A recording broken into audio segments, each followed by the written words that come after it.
okay ഞാൻ വിചാരിച്ചു 30 30 അല്ലേ lower 20 lower 10 higher 15 lower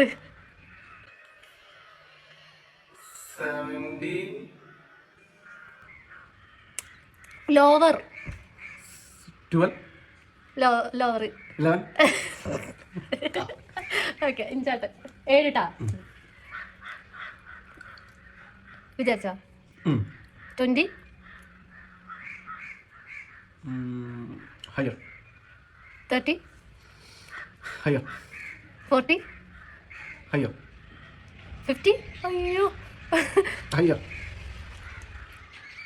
60 higher അയ്യോ ഞാൻ വിട്ട് 70 higher 80 higher 90 higher 92 higher 95 higher 96 അയ്യോ ചെറുനാരങ്ങ ചെറുനാരങ്ങ without any expressions you can eat the lemon man ഇന്നോ ചെറുനാരങ്ങ കഴിക്കണോ അല്ലേ വിത്തൗട്ട് എക്സ്പ്രഷൻ ആണ് എക്സ്പ്രഷൻ ഇട്ടാല് എക്സ്പ്രഷൻ ഇട്ടാൽ എനിക്ക് 500 തരണം അത് ഇത്തിരി കൂടി പോയി 100 രൂപ ശരി കഴിക്കാം ശരി ഞാൻ ചോദിക്കേണ്ടതായിരുന്നു കേട്ടോ കഴിച്ചോ കഴിച്ചോ എക്സ്പ്രഷൻ ആവുമ്പോൾ 100 വേണ്ട എക്സ്പ്രഷൻ ഉണ്ട്